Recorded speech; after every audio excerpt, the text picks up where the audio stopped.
Bonjour à tous, je vous présente aujourd'hui le nail art que j'ai réalisé en ce mois d'octobre rose. Donc en fait, LM Cosmetics a créé une collection qui s'appelle Octobre rose, qui est composée de 3 teintes. Donc vous avez Ruban qui est un rose pastel avec des paillettes argentées holographiques. Vous avez Ligue qui est un vernis à texture foil comme vous voyez là et qui est un petit peu fuchsia. Et enfin vous avez Don qui est un vernis un peu framboise avec des reflets un petit peu nacrés.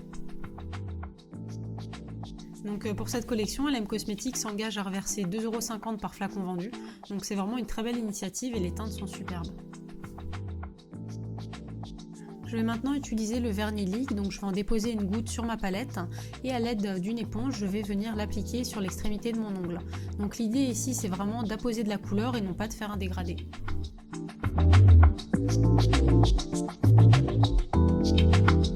Je vais maintenant disposer mes couleurs sur une palette, donc j'ai utilisé du rouge et du blanc et je vais également faire un rose en mélangeant ces deux couleurs. Donc ce que je faisais avant, c'était que je prenais un pinceau imbibé d'eau, je prenais mes deux couleurs et je faisais un tourbillon comme ici. Mais je me suis rendu compte qu'avec cette technique, on avait énormément de pertes de peinture parce que le poil du pinceau va retenir énormément de peinture qu'on ne peut pas forcément recueillir à l'arrivée. Donc le mieux c'est d'utiliser comme ici un pic en bois ou un dotting tool. Vous allez voir qu'à la fin, vous allez avoir un meilleur dôme de peinture. Je vais maintenant réaliser un ruban avec la technique du one stroke, mais avant ça je voulais vous montrer ce que ça faisait lorsque le pinceau était trop humide. Donc comme vous le voyez là, lorsque je dégrade mes couleurs, ça me fait un gros bulbe d'eau colorée. Donc là ça veut dire qu'il faut réessuyer son pinceau sur du sopalin et puis reprélever de nouvelles couleurs. Je commence maintenant à réaliser le ruban. Je vais réaliser 2 bandes, une qui monte et une qui descend avec la technique du one stroke. Et je vais ensuite joindre ces 2 bandes d'une boucle pour réaliser vraiment ce ruban. Donc ici il est blanc mais c'est le ruban rose qui est l'emblème de l'association du cancer du sein.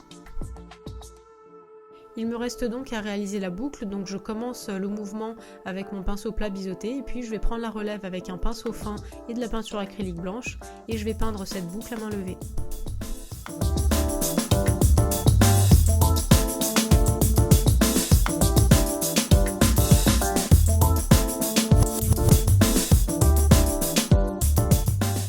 J'ai ensuite réalisé une fleur rose, donc j'ai utilisé une toute petite pointe de blanc pour le reste de rose, j'ai dégradé mes 2 couleurs entre elles et donc j'ai fait une fleur à 3 pétales.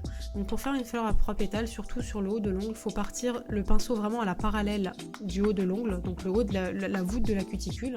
Je fais ensuite mon 2e pétale bien au milieu et le 3e pétale doit être vraiment à la parallèle du côté de l'ongle. Je ne sais pas si c'est clair, mais c'est vraiment important quand vous faites des fleurs à 3 pétales que vos premiers pétales partent à la parallèle du côté de là où vous commencez.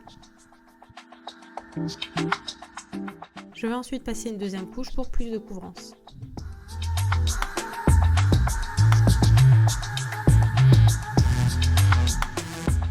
Je prélève maintenant de la peinture acrylique rose avec mon pinceau fin pour réaliser un ruban nœud qui part d'un entre-pétale et donc pour faire un rappel sur ce ruban rose.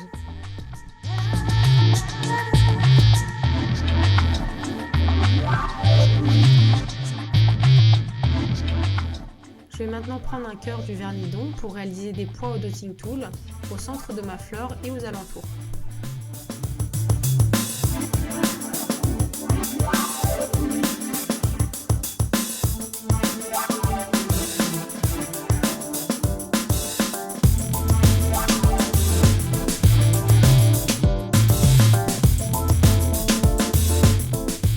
Donc le nail art est maintenant terminé, je vais appliquer une bonne couche de top coat à la fois pour faire tenir la peinture acrylique qui ne tiendrait pas sans, pour faire briller ma déco et pour la garder plus longtemps. Donc n'oubliez pas que pour cette collection, LM Cosmetics va reverser 2,50 € par flacon vendu à l'association de la lutte contre le cancer du sein. Donc c'est vraiment très important et c'est une cause que je soutiens du fond du cœur. Je vous remercie comme toujours d'avoir regardé cette vidéo et j'espère vous retrouver très prochainement dans un prochain tuto.